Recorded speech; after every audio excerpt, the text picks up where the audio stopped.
అమ్మా నాన్న అనాథల పుణ్యక్షేత్రం.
నమస్కారం అండి.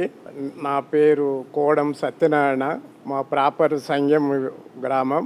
నేను హైదరాబాద్లో సెటిల్ అయ్యాను. ఇస్రో డిపార్ట్మెంట్లో నుండి 2009లో రిటైర్ అయ్యాను. మెయిన్ పర్పస్ ఈ దర్శనాన్ని కొరకు రావడానికి మా భార్య కారణము. తను మీ భక్తి ఛానల్లో చూసి ఇన్స్పైర్ అయ్యింది. వెళ్ళాలి అని ఎప్పటి నుంచో అనుకుంది, సమయం కుదరలేదు. ఈరోజు అలాంటి భాగ్యం కలిగింది.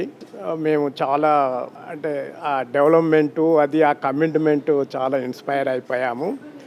మా భార్య ఏదో అనుకుంది ఏమేమో ఇవ్వాలని, కానీ ఇక్కడ వచ్చి విన్న తర్వాత మాలో ఒక ఐడియాస్ అనేది ఉంది. మళ్ళీ మేము నెక్స్ట్ విజిట్ ఫిబ్రవరిలో వస్తాము. అప్పుడు డెఫినెట్గా ఒక కమిట్మెంట్ అనేది మేము ఇస్తాము, ముందుకు వస్తాము అని నేను ప్రామిస్ చేస్తాను. ఇడం మాణిక్యం, ఇడం సరోజ, రిటైర్డ్ స్టేట్ గవర్నమెంట్ ఎంప్లాయర్ను.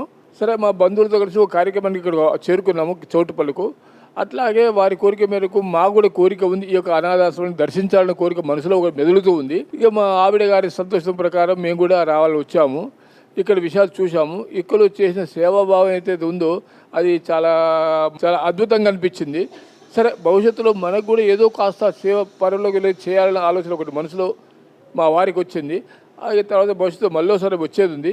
అప్పుడు పూర్తి వివరాలు ఆలోచన చేద్దామండి. జై శ్రీరామ్. అమ్మా నాన్న అనాథల పుణ్యక్షేత్రం. అమ్మా నాన్న అనాథల పుణ్యక్షేత్రం.